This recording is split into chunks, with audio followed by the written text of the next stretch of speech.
납달리 단지파의 땅이라는 말씀으로 함께 은혜 나누겠습니다. 선포해 봅시다. 아셀 납달리 단지파의 땅. 지난 시간까지 우리는 가나안 땅을 분배받지 못했던 7지파. 먼저는 베냐민이요, 둘째로는 시몬이요, 셋째로는 스불론이요, 넷째로는 이사가리요. 오늘 말씀 다섯째로 아셀, 여섯째로 납달리, 일곱째로 단지파가 땅을 다 받음으로 오늘 말씀은 가나안 땅, 약속의 땅을 분배받기를 마쳤다라고 기록하고 있습니다. 오늘 우리가 살펴볼 아셀, 납달리 그리고 단지파의 땅은 어디에 있는지 한번 지도를 한번 봅시다.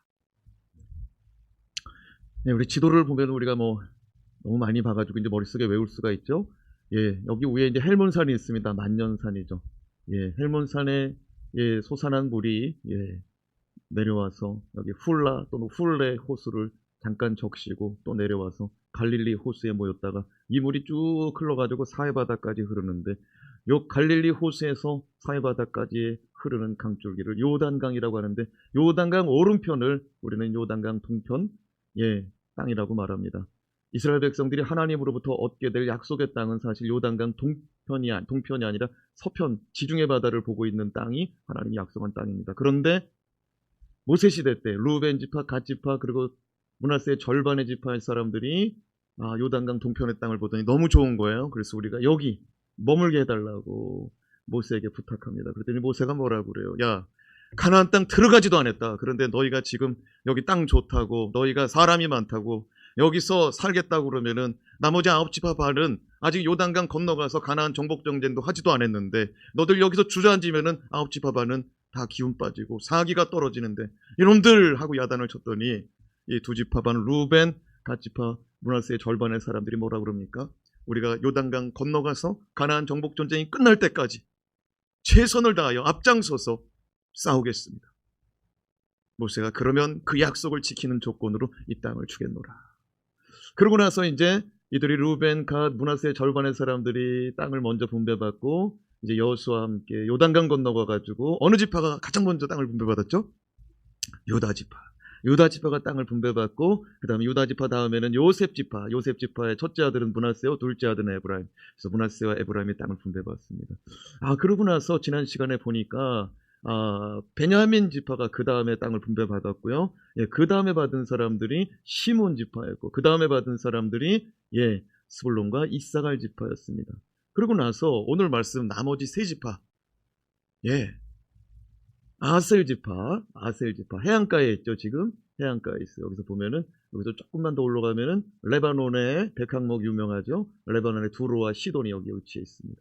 두로와 시돈은 페니키아 제국, 우리는 페니키아 하면은 치킨이 생각나죠. 최양락하고 페니키아 치킨이 찾아왔어요. 그런데 페니키아는 뭐가 유명하냐면 해상무역의 나라예요. 배를 만드는 나라예요. 그러니까 무슨 얘기냐면 해상무역, 이 당시에 지중해 바다를 다 누리고 있던 나라가 요 바로 위에 두로와 시돈이 있어요. 그 두로와 시돈만 페니키아 제국이 아니고요. 저 지중해 일대가 거의가 다 페니키아 제국의 다스림 받을 때가 있었죠.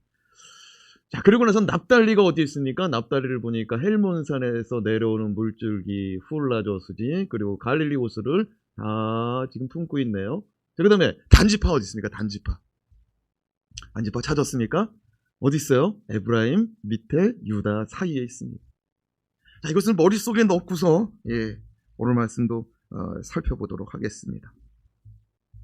오늘 말씀 우리가 살펴볼 아셀과 납달리 그리고 단지파가 마지막으로 땅을 분배받게 되는데요. 자, 그렇다면 오늘 말씀을 통하여 아셀 그리고 납달리 그리고 단지파가 분배받는 땅에 영적 기호는 무엇이 있는지 다시 한번 살펴보겠습니다. 첫 번째로 그 은혜가 내게 족하도다 라고 말씀하고 있습니다. 선포합시다. 그 은혜가 내게 족하도다. 이 말씀은 마치 사도 바울이 자신에게 육체의 가시가 제거되지 않아서 그것이 어떤 사람들은 안질이라고도 말하고 어떤 사람은 간질이라고도 말하고 그러나 이것이 사도 바울에게 몸에 박힌 손가락에 박힌 가시처럼 그게 늘 불편한 거예요. 그게 죽을 병은 아닌데 가시가 박힌 것처럼 늘 불편한 거예요. 그래서 사도 바울이 3번이나 하나님께 기도했습니다. 여러분 사도 바울이 어떤 사람입니까? 사도 바울은 자신이 쓰던 수건을 아픈 자에게 갖다 줘서 그거 덮게 해라. 그래도 병이 나서요. 자신이 직접 가지 않고 수건만 전달해도, 바울이 쓰던 수건만 갖다 줘도 병이 나서요. 그러니까 능력이 임한 사람입니다. 그런데 자기 병은 못 고치는 거예요. 그래서 하나님 아버지 앞에, 왜 내 병은 안 고쳐주냐, 내 병도 좀 고쳐달라고. 그랬더니 하나님이 이렇게 말씀하셨습니다. 고린도후서 12장 9절 시작. 나에게 이르시기를 내 은혜가 내게 족하도다. 이는 내 능력이 약한 데서 온전하여짐이라 하신지라. 그러므로 도리어 크게 기뻐함으로 나의 여러 약한 것들에 대하여 자랑하리니 이는 그리스도의 능력이 내게 머물게 하려 함이라. 그렇게 3번을 하나님 앞에 간절히 기도했어요. 나 이것 좀 고쳐달라고. 하나님이 말씀하는 거예요. 내가 너에게 준 은혜가 족하도다.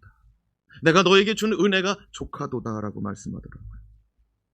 그러면서 이 고린도후서 9장 12장 9절 앞부분에 무슨 말씀이 있냐면,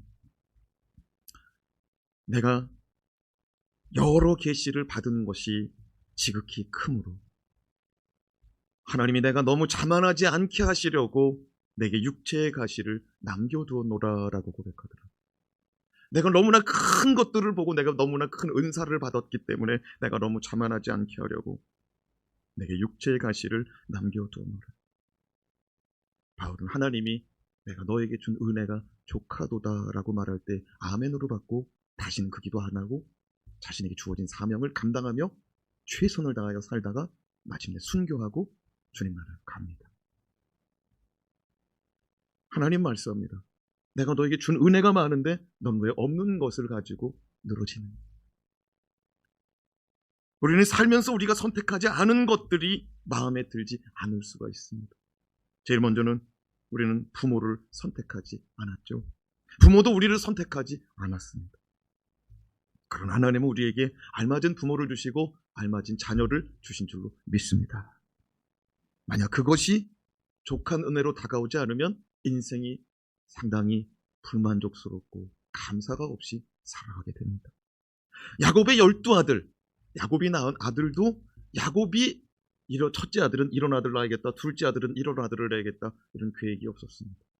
하나님이 주시는 대로 받다 보니까 12아들이 생기더라고요. 야곱의 12아들의 가계도를 한번 볼까요? 야곱의 12아들의 가계도를 보면은 제일 먼저 야곱은 레아를 만나죠. 레아. 본래는 사랑하는 여자는 라헬이었습니다. 그런데 라헬인 줄 알고 결혼하여 첫날 밤을 보냈더니 누구였어요? 레아였어요. 그래서 레아하고 동침해서 낳은 첫째 아들이 루벤입니다. 그리고 또 낳은 아들이 시므온입니다. 그리고 또 낳은 아들이 레위입니다. 그리고 또 낳은 아들이 유다입니다. 그리고 순서가 조금 섞였지만 그 다음이 이사갈, 그 다음이 스불론입니다. 레아에게 여종이 있었습니다. 그 레아의 여종을 통해서도 야곱이 아들을 낳는데 갓과 아셀입니다. 그리고 이제 드디어 라헬에게도 자녀가 생기죠. 그래서 라헬에게서 낳은 자식 둘이 요셉과 베냐민입니다. 라헬에게도 여종이 있었습니다. 그 여종을 통해서도 자식을 낳습니다. 비라를 통해서 단과 납달리가 태어나게 됩니다. 그런데 오늘 말씀 세 지파잖아요. 오늘 말씀 세 지파, 그죠? 아셀 지파, 그 다음에 단 지파, 그 다음에 납달리 지파. 요 세 자녀는 다 정실 부인의 자녀들이 아니고 종의 자녀, 첩의 자녀들입니다.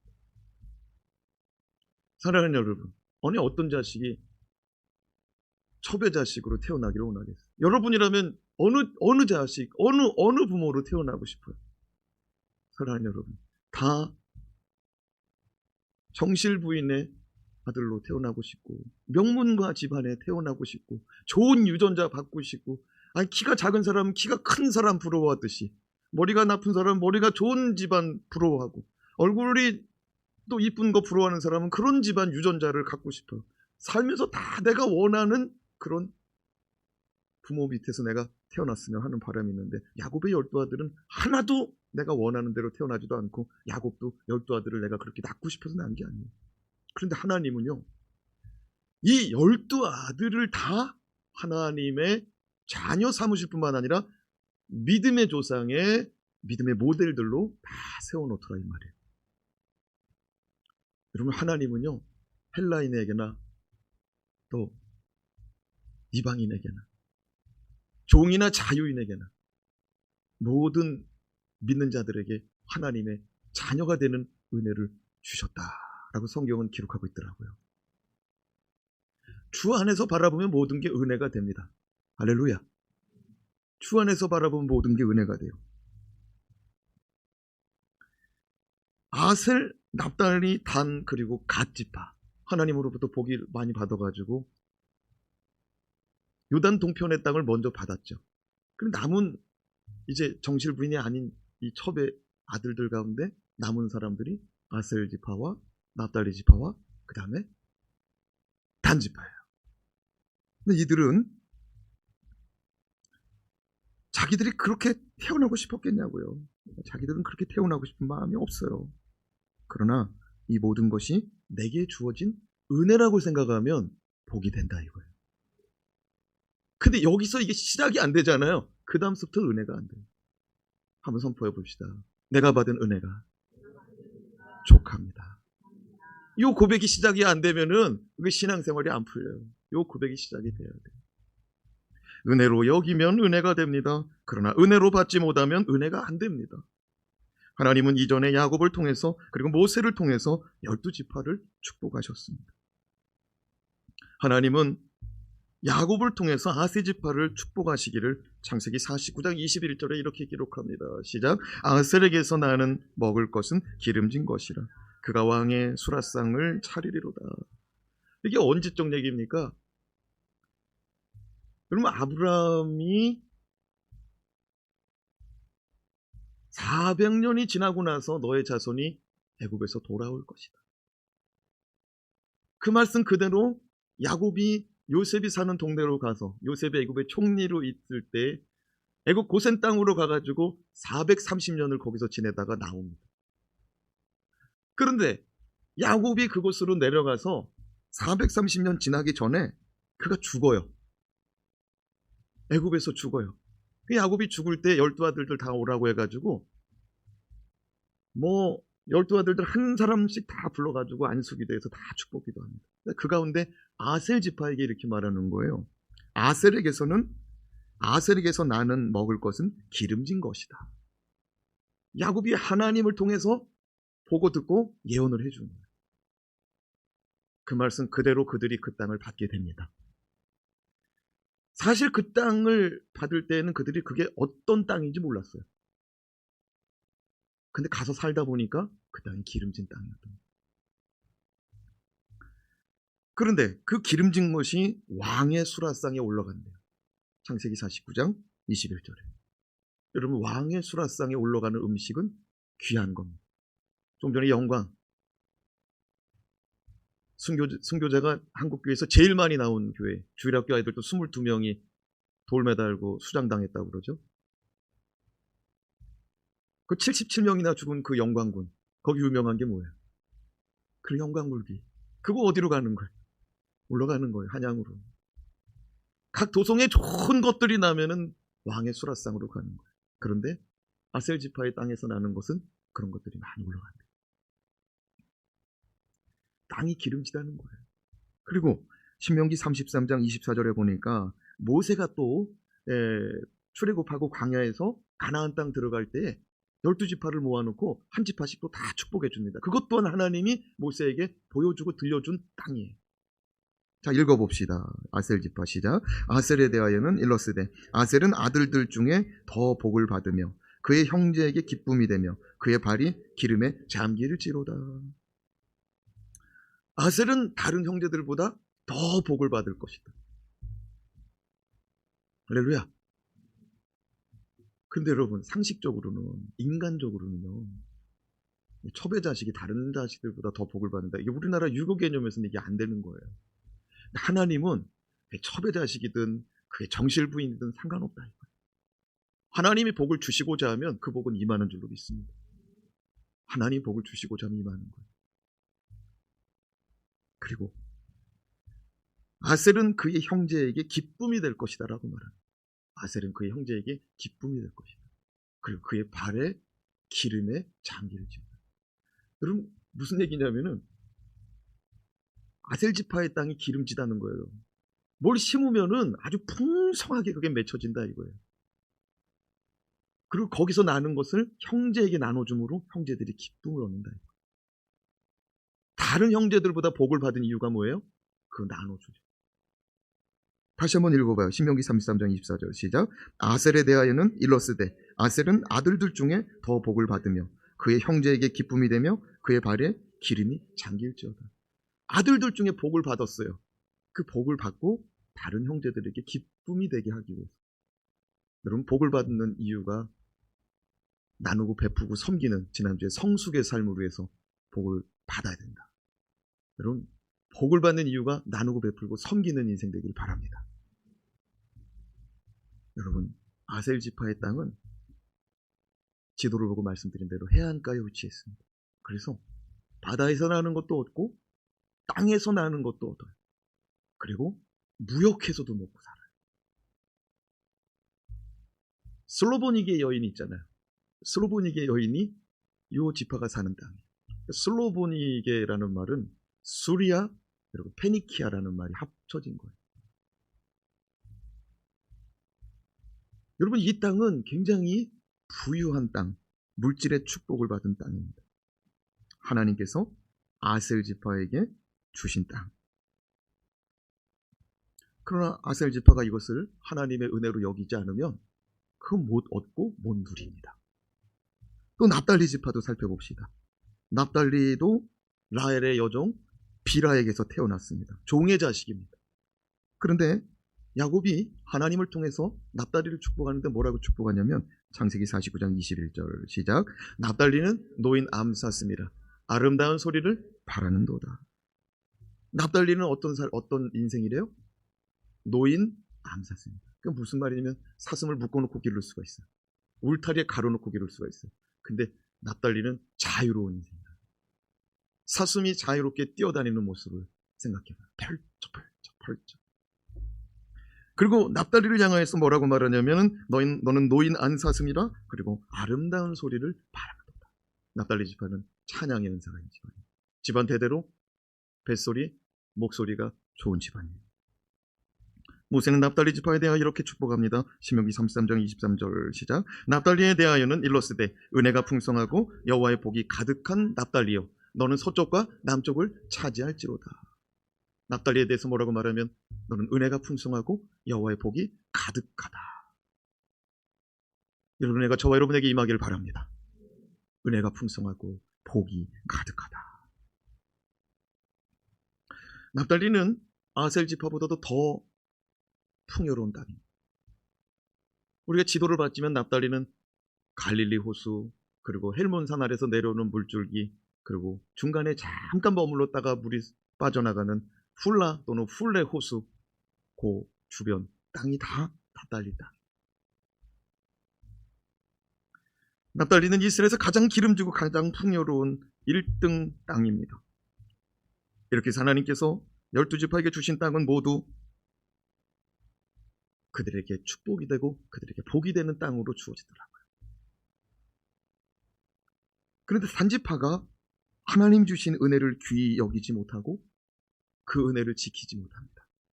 47절 말씀 시작. 그런데 단자손의 경계는 더욱 확장되었으니 이는 단자손이 올라가서 레셈과 싸워 그것을 점령하여 칼날로 치고 그것을 차지하여 거기 거주하였습니다. 그들의 조상 단의 이름을 따서 레셈을 단이라 하였더라. 단지파 사람들은 하나님께서 하나님께 주신 땅에 만족하지 못하더라. 그래서 이 땅보다 더 가지고 싶고 이 땅이 마음에 안 들어요. 그래서 더 큰 땅을 자꾸 기웃거립니다. 그들은 점점 올라가서 이스라엘 최북단 아셀 지파, 납달리 지파가 맞닿은 헬몬산 아래에 자리 잡은 레셈으로 올라가서 레셈을 점령하고 그곳의 이름을 단이라고 붙입니다. 사랑하는 여러분, 하나님이 내게 주신 은혜가 비록 작아 보여도 은혜로 여길 수 있기를 바랍니다. 오늘 말씀에는 단지파가 자신들의 경계를 더욱 확장시켰다라고 기록하지만 사사기의 말씀을 보니까 오늘 여호수아의 말씀과 조금 더 디테일하게 기록해놨는데 한번 살펴봅시다. 사사기 1장 34절. 여러분, 사사기 1장은 여호수아 말씀이 끝나고 바로 시작되는 말씀입니다. 그럼 무슨 얘기냐면은 여호수아 시대와 사사기 1장의 시대는 붙어있는 시대예요. 자, 여호수아 말씀 끝나고 사사기 1장 34절 35절 말씀 같이 읽어봐요. 시작. 아모리 족속이 단자손을 산지로 몰아넣고 골짜기에 내려오기를 용납하지 아니하였으며 결심하고 헤레스 산과 아얄론과 사알빔에 거주하였더니. 한번 우리 붉은색 글씨만 읽어볼까요? 시작. 아모리 족속이 산지로 몰아넣고 골짜기에 내려오기를 용납하지 아니하였으며 결심하고 거주하였더니. 어떤 지파를 산지로 코너로 몰아넣고 거기서 못 나오게 했다고요? 단지파. 그 단지파의 인생이 평탄할까요? 고단할까요? 고단하죠. 누가 맨날 괴롭히는 거예요. 길거리 나가면 맨날 코너에다 몰아넣고 괴롭히는 거예요. 아말렉 족속이, 이 아모리 족속이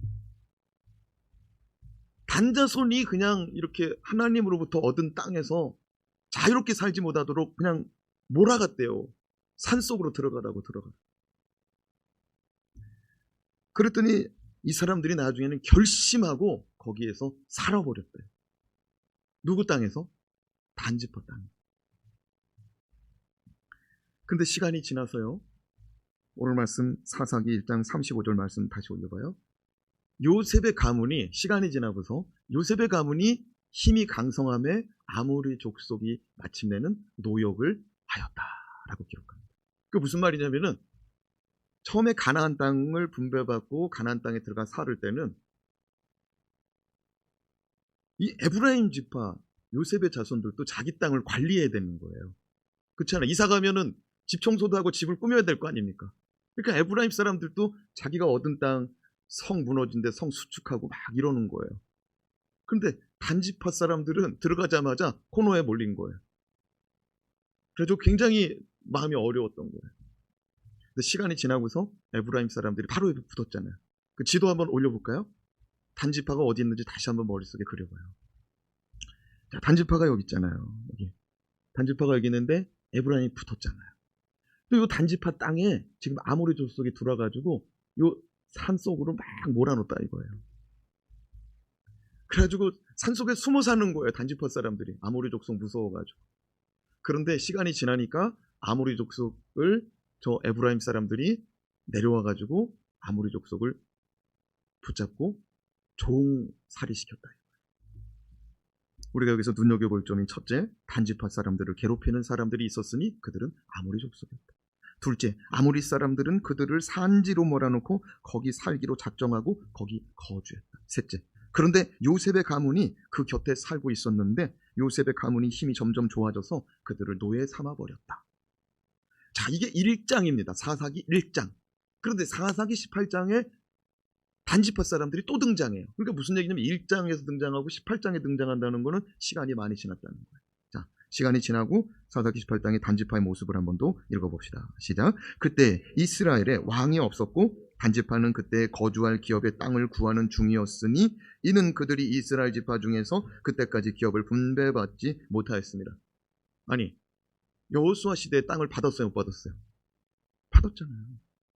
근데 여호수아 시대 지나고 사사기 시대로 접어들면서 사사기 시대 첫 번째 1장에서 단지파의 생활이 고단했다, 쉬웠다, 평탄했다, 어려웠다?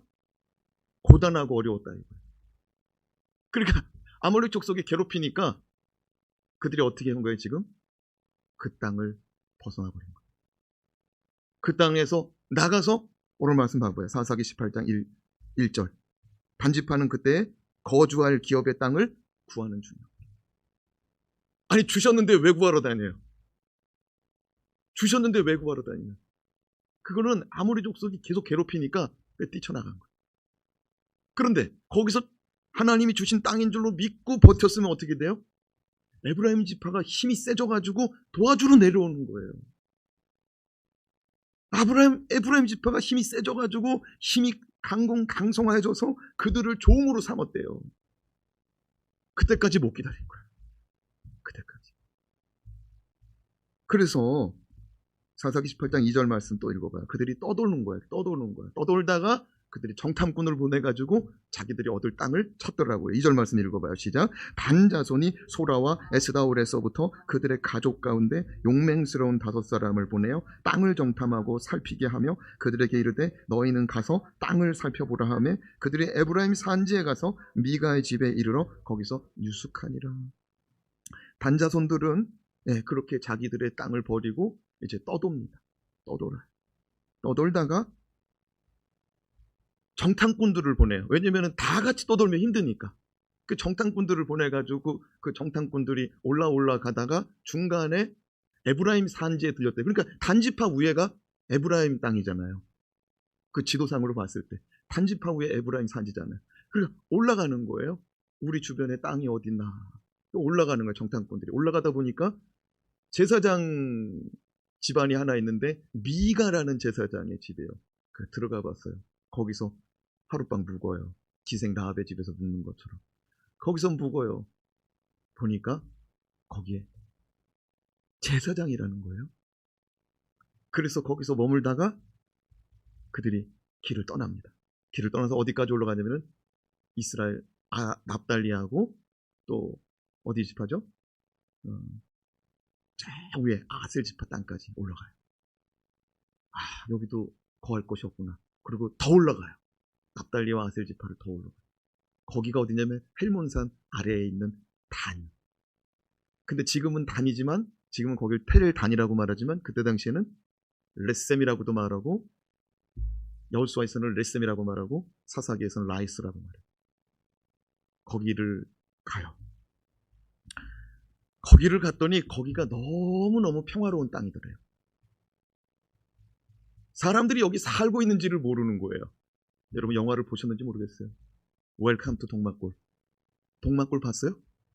동막골 그 영화를 보면은 인민군하고 국군이 왔는데 전쟁이 나고 있어요. 6.25 전쟁인데 6.25가 터진 줄 모르는 거예요. 강원도 동막골이라는 어느 산골인데 전쟁이 난 줄을 모르는 거예요. 얼마나 산이 깊었는지. 단지파가 찾은 곳이 그런 곳이에요. 너무 순수한 인생들이 살고 있는 거예요. 전쟁이 뭔지도 몰라. 자, 사사기 18장 27절에서 40절까지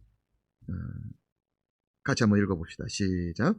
단 자손이 미가가 만든 것과 그 제사장을 취하여 라이스에 이르러 한가하고 걱정이 없이 사는 백성을 만나 칼로 그들을 치며 그 성읍을 불사르며 그들을 구원할 자가 없었으니. 이거 보세요. 단 자손이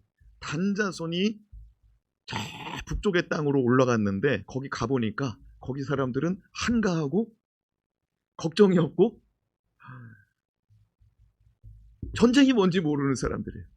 근데 그 순수한 사람들을 진멸해버렸대요. 단지파 사람들.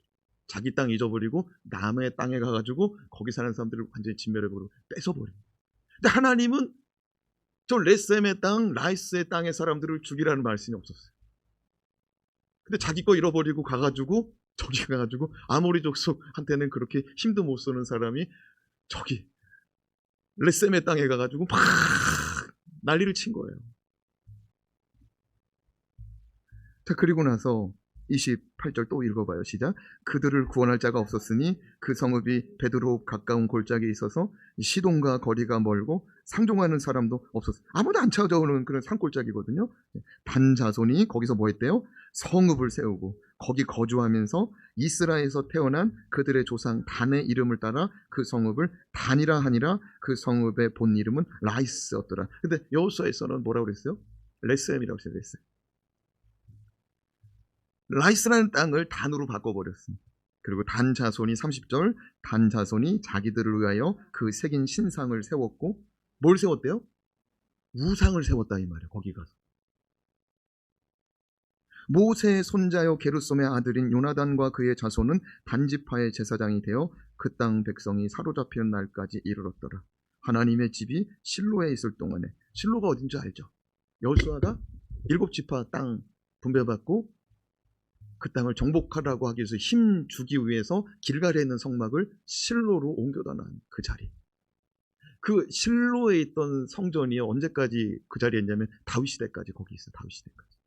그러니까 언제까지 우상 숭배했다는 거예요? 말씀 봐봐요. 40절.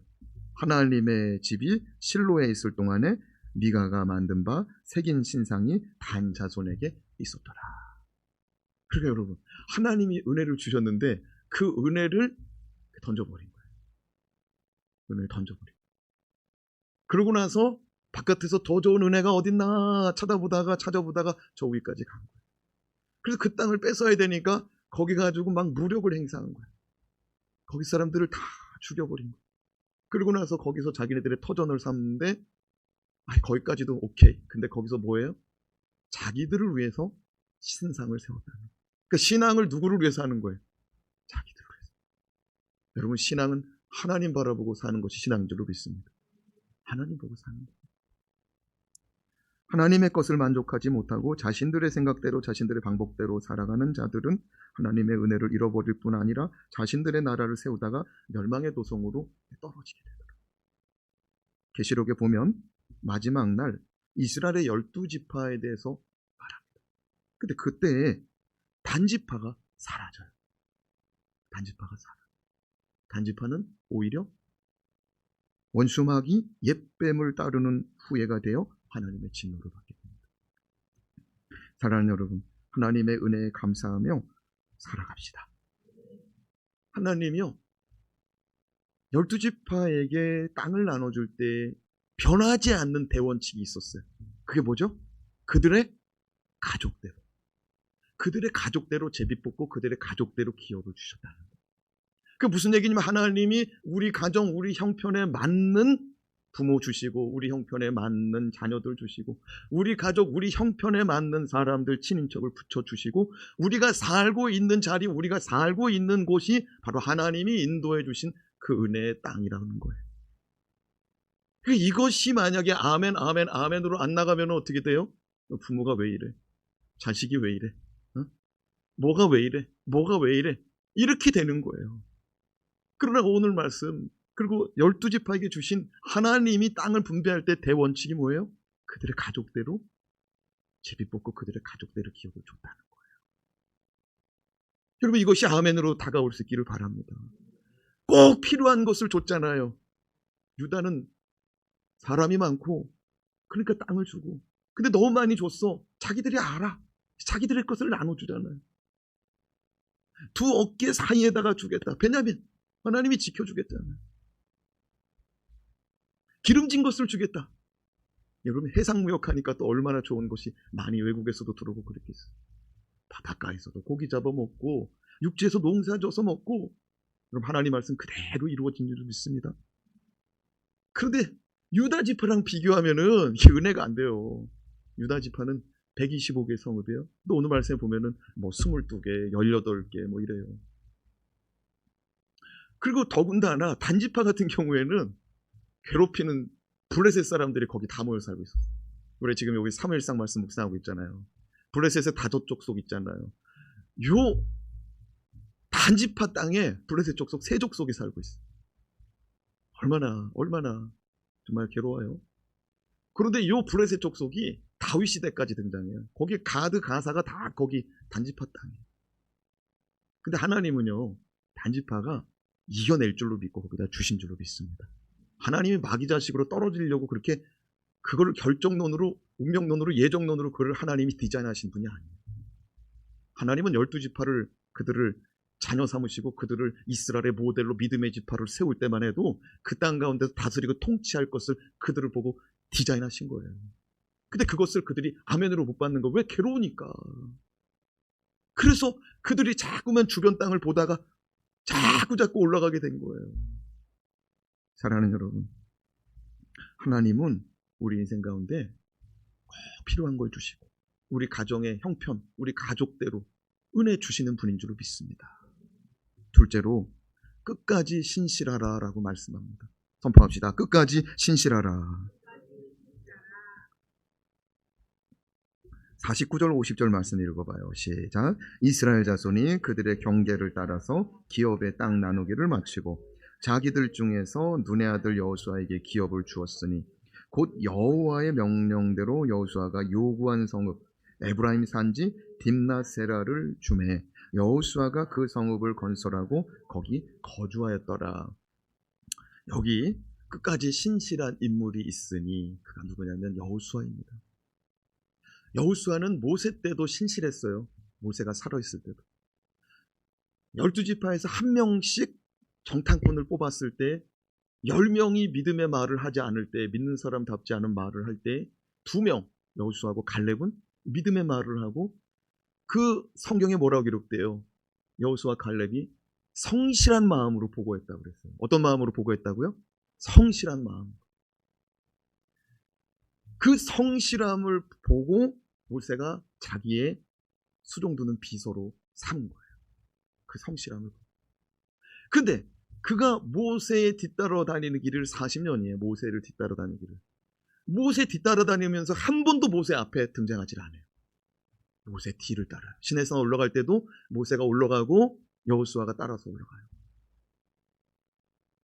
항상 그는 2인자로 살아가는 거예요. 모세 앞서지를 않아요. 여호수아가. 그렇게 40년을 모세 수발 들다가 모세가 죽고 나서 하나님이 뭐라고 그래요? 모세가 죽었으니 내 종 여호수아를 이스라엘 백성 인도하는 인도자로 삼겠다는 거예요. 그렇게 하고 나서 그가 요단강 건너고 7년 전쟁, 정말 대단한 거 아닙니까? 나이가 지금 90이 다 됐습니다. 90이 다 됐는데 그거를 피곤하게 여기지 않고 그 모든 전쟁을 다 나간 거예요. 여호수아가. 7년 전쟁을 90 된 양반이 계속 나간 거예요. 할렐루야. 그러고 나서 오늘 말씀해 보니까 이스라엘 자손이 그들의 경계를 따라서 기업의 땅 나누기를 마쳤다라고 그러더라고요. 여호수아가 가나안 땅 정복하고 땅 나눠주는 작업까지 다 마쳤어요. 그러고 나서 여호수아가 자기 땅을 달라고 하더라고요. 자기 땅을 달라고 하더라고요. 지금 이스라엘 12지파 가운데요, 가장 나이가 많은 사람이 2사람이거든요. 누구죠? 여호수아하고 갈렙이에요. 여호수아 갈렙 빼고는 출애굽 1세대가 다 죽었어요. 광야에서. 그렇죠? 모세까지. 그러니까 여호수아 갈렙이 제일 나이가 많은데 갈렙보다 더 많은 사람이 여호수아예요. 근데 갈렙은 이미 유다지파 땅을 나눠 가질 때 그날에 모세를 통하여 내게 말씀하시기를 주리라 약속하신 땅, 너가 밟는 대로 다 주리라고 한 땅을 내게 주십시오. 그래서 이 산지를 내게 달라고 요구했잖아요. 그러니까 갈렙은 벌써 유다 지파 땅 받을 때 받았어요. 근데 여호수아는 아직도 못 받았어요. 근데 경로 우대. 그럼 누구부터 받아야 돼요? 여호수아부터. 근데 12지파가 땅 다 받고 나서 모든 가족들이 지금 다 받았다고 그랬죠? 그죠? 지파가 제비 뽑았고 지파 속에 있는 그들의 가족대로 또 제비를 다 뽑았잖아요. 그죠? 그리고 12지파가 제비 다 뽑았고 12지파 흩어져가지고 또 자기들끼리 제비를 다 뽑은 거를 여호수아가 다 지켜본 거예요. 그러니까 이제 땅이 없는 사람은 누구냐면 여호수아예요. 자, 그럼 여호수아도 아들, 딸이 있었을까요? 없었을까요? 있었잖아요. 있었잖아. 그러면 그 가족들이 뭐라고 그랬어요? 아버지, 진짜 답답하시네. 인생 참 답답하게 살아. 아버지에게 우선권이 있잖아요. 아버지에게 기득권이 있잖아요. 갈렙보다도 더 먼저 기회가 있었잖아요. 자식들은 여호수아에게 그렇게 말할 수 있어요. 근데 여호수아는 이스라엘의 최고령, 최고 나이가 많은 지도자인데 내 땅을 갖겠다고 얘기를 하지 않더라고요. 그리고 다 끝나고 나서 하나님이 내게 명령하신 대로 내게 땅을 주소서 하고 땅을 받았는데 보니까 도시가 정비가 안 된 개척지예요. 자, 말씀을 보세요. 50절 말씀 시작. 곧 여호와의 명령대로 여호수아가 요구한 성읍 에브라임 산지 딥낫세레를 주매 여호수아가 그 성읍을 건설하고. 여호수아가 그 성읍을 어떻게 했대요? 여러분, 성읍을 한번 만든다. 여기 동탄 신도시 있죠. 여기 서천지구도 신도시였죠. 조그맣지만 우리 동탄에 비하면 세 발의 피, 네? 그 정도 수준이지만 그래도 다 도시 개발이 된 거예요. 요거를 하려면은요, 지구계획 단위대로 1종지, 2종지 다 갑지 을지가 다 나눠지고 여기에 공원은 어디가 세워져야 될지, 도로는 어디가 세워져야 될지, 복지관 자리는 어딘지, 여기가 아파트 단지냐, 여기 빌라 단지냐, 개인주택 단지냐, 학교 자리냐, 병원 자리냐, 이게 다 도시계획 속에 있어야 되는 거예요. 그러니까 도시를 하나 건설하고 재건하려면 엄청난 에너지가 쏟아지는 거예요. 그런데 여호수아가 그거 마다하지 않고 했다 이거예요. 우리가 지난 시간에 보면은 뭐 베델이다, 뭐 벳세메스다, 뭐 벳부올이다, 뭐 여러 가지 있는데 벳자 들어간 건 다 집이라는 말이에요. 그러니까 사람이 살 수 있는 동네 이름을 벳자 붙여요.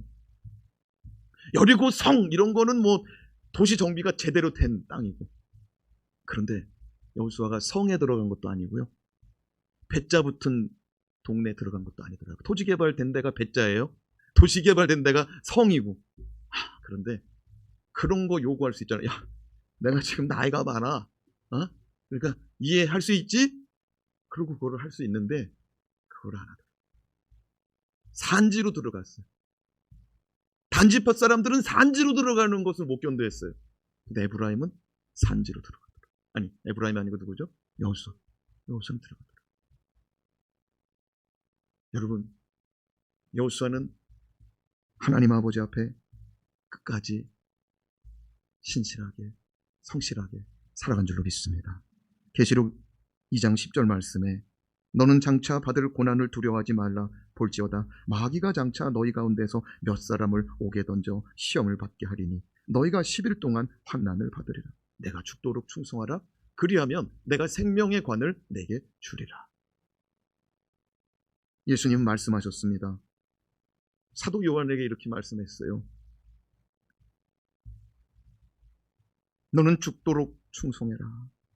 너는 장차 고난을 두려워하지 말아라. 볼지어다 마귀가 장차 너희 가운데서 몇 사람을 옥에 던져 시험을 받게 할 것이다. 너희가 10일 동안 환난을 받을 것이다. 그러나 너는 죽도록 충성해라. 고난이 있다는 것을 가르쳐주고 고난이 있지만 너는 충성하라라고 말하더라고요. 여러분, 그것이 주님 앞에서의 신실함, 주님 앞에서의 성실함인 줄로 믿습니다. 고난이 있으면 다 피하고 싶죠. 어려움이 있으면 다 피하고 싶죠. 그런데 주님 뭐라고 그래요? 고난이 있지만 충성해라. 그리하면 너희가 생명의 면류관을 받으리라. 할렐루야. 마지막으로 하나님 앞에서 시작하고 하나님 앞에서 마무리를 지라고 말합니다. 선포합시다. 하나님 앞에서 시작하고 마무리하라. 우리가 하나님의 일을 할 때는 하나님 앞에서 시작합니다. 다 하나님 앞에서 시작합니다. 직분도 하나님 앞에서 하나님이 주신 직분이라고 다 아멘 아멘 합니다. 그러나 그 일을 할 때, 그리고 그 일을 마무리할 때 사람들 앞에서 세상 사람들처럼 행할 때가 많습니다.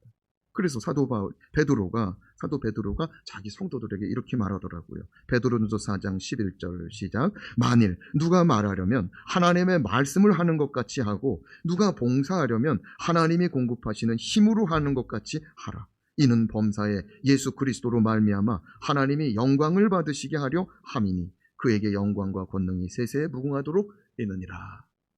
그래요. 사도 베드로가 말합니다. 만일 누가 말하는 것 하나님 말씀하는 것처럼 해라. 만일 누가 봉사하고 섬기려면 하나님이 주시는 힘으로 하는 것 같이 하라. 이는 범사에 예수 그리스도로 말미암아 하나님이 영광을 받으시게 하려 함이라. 그러니까 우리의 섬김이 도대체 누구를 위한 섬김이냐? 하나님의 영광을 위하여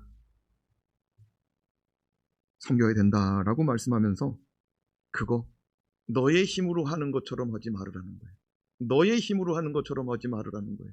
하나님이 주시는 힘으로 하고 하나님이 주시는 말씀, 하나님의 말씀처럼 하라는 거예요. 할렐루야. 그런데 우리가 그게 안 되는 거예요. 시작할 때는 다 하나님의 직분, 하나님의 이름으로 아멘하고 시작하다가 가다가 보면은 하나님의 힘이 아니요, 사람의 힘인 거예요. 가다가 보니까 그게 하나님의 영광이 아니야, 자기의 영광이었던 거예요. 그래서 사도 베드로가 말하는 거예요. 그래서 주님이 사도 요한을 통해서 말하는 거예요. 일하다 보면은 힘들 수 있고 고난이 있을 수 있다는 거예요. 그래도 충성해야 되는 거가 맞지 않냐는 거예요. 그래도 충성할 때에 생명의 면류관이 있지 않냐는 거예요. 사랑하는 여러분, 오늘 납달리 지파, 아셀 지파, 단 지파 그리고 이전에 9지파 다 하나님이 그들의 가족대로 그들의 형편대로 하나님이 꼭 맞는 그들의 땅과 기업을 주셨습니다. 또 어떤 지파는 그 땅을 잘 받아요. 어떤 지파는 그것을 자존심 상해하지 않고, 시므온 지파 같은 경우에는 맞아요, 우리는 도움이 필요해요. 유다 지파 안에 있는 게 복이에요. 그리고 유다 지파 안에서 살기를 아멘하고 받아요. 사랑하는 여러분, 하나님께서 주신 것 아멘 아멘 감사해 보시기 바랍니다. 감사할 때 그 자리에서 30배, 60배, 100배, 1000배의 결실이 있는 거예요. 심고 나서 그거 자라는 걸 봐야죠. 그걸 추수해야죠. 심어놓고 자리를 비우면 어떻게 돼요? 그거 누가 가져가는 거예요. 사랑하는 여러분, 하나님 앞에서 시작하고 하나님 앞에서 나누라고 말씀합니다. 51절 말씀 읽고 마칩니다. 시작. 제사장 엘르아살과 눈의 아들 여호수아와 이스라엘 자손의 지파의 족장들이 실로에 있는 회막문 여호와 앞에서 제비 뽑아 난 기업이 이러하니라. 이에 땅 나누는 일을 마쳤더라. 여기 보니까 제사장 엘르아살이 그 자리에 있었고요, 또 눈의 아들 여호수아가 그 자리에 있었고요, 그리고 이스라엘 자손의 족장들이 그 자리에 있었습니다. 그러니까 대표들이 거기 있는 거예요. 그 대표들이 모인 자리에서 제비를 뽑아가는 거예요. 제사장은 영적인 그 목회자죠. 여호수아는 뭐예요? 지도자죠. 행정수반으로 볼 수가 있죠. 그 다음에 족장들은 누굽니까? 리더들인 거예요. 그들이 어디 앞에 서 있는지 보세요. 말씀을 보세요. 그들이 어디 앞에 서 있어요? 실로에 있는 회막문 여호와 앞에서. 그 실로에서 제비 뽑았잖아요. 7지파. 그렇죠? 장막 옮겨다 놓고 하나님 앞에서 제비를 뽑았어요. 하나님 앞에서. 그리고 그 일을 마무리할 때도 어디에 있었어요? 하나님 앞에 있었어요. 여러분, 이것이 복 있는 인생인 줄로 믿습니다. 신실하게, 성실하게. 모든 사람이요, 어느 순간은 잘할 수 있어요. 모든 사람들이 어느 순간에 넘어질 수도 있어요. 그런데 넘어지고 일어나는 거는요, 나이가 이제 2살, 3살짜리가 걸음걸이 하다가 거기서 넘어지는 것도 있고요. 걸음마 배우는 애가 걷는 것도 있고요. 10살 먹은 애도 막 달리다가 지가 넘어져요. 20살 먹은 사람도 달리다가 넘어져요. 30, 40, 50, 60은 안 넘어질 것 같아요. 60, 70, 80은 더 잘 넘어져요. 그렇죠? 그 생체적으로 잘 넘어질 뿐만 아니라 나이가 더 먹으면 또 서운하고 섭섭한 것도 더 많아. 애들은요, 짜장면 한 그릇만 먹여도 헤헤 하고 풀려요. 놀러 가자 그러면 해 하고 풀려요. 사랑하는 여러분, 인생은 언제나 넘어질 수가 있는 거예요.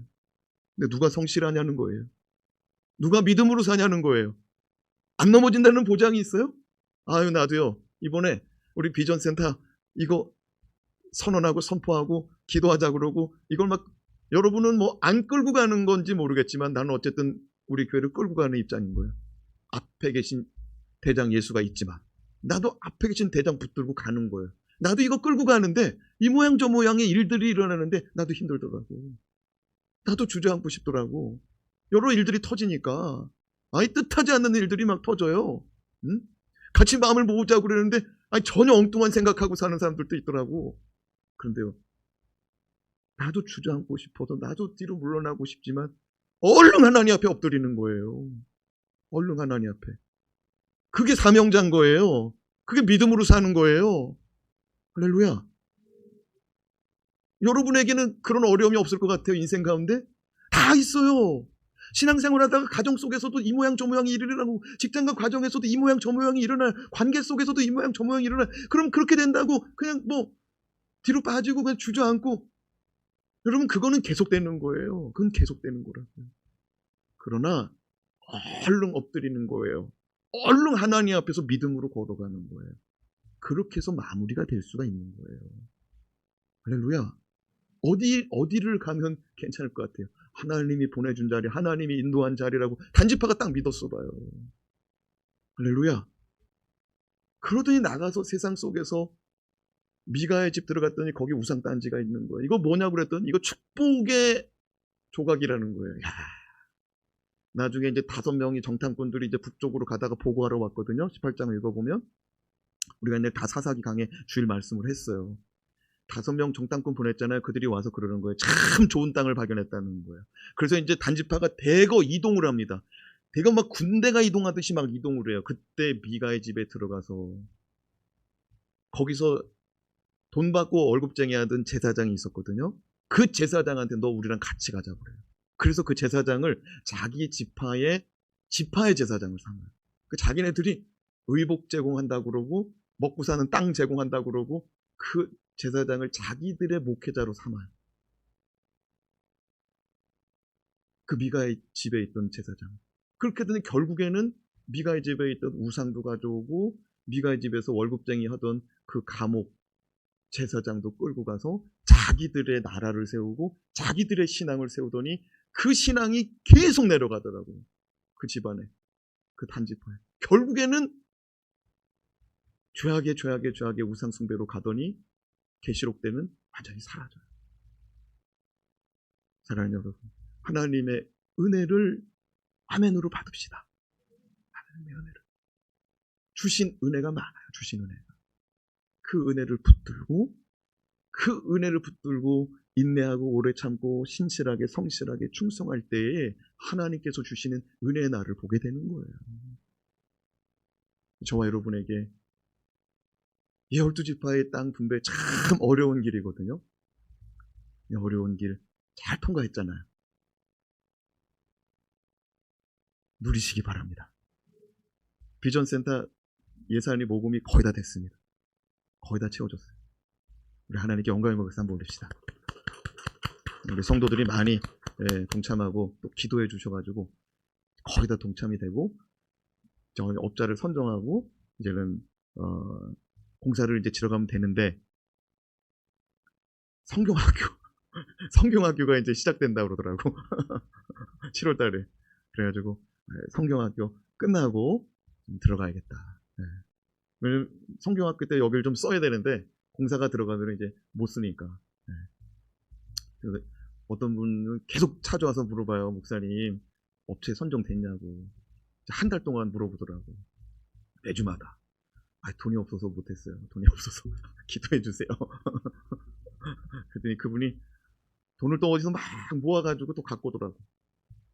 자기가 지금 사업이 잘 되면은 좀 자기가 그냥 많이 내고 싶은데 지금 사업이 비수기래 비수기. 그래서 자기가 법인에서 떼가지고 자기가 할 수 있는 거 이렇게 낸다고. 그러면서 또 갖고 오고. 어떤 분은 지난주 광고하니까 또 금방 또 헌금하더라고. 모자란다고 그러니까.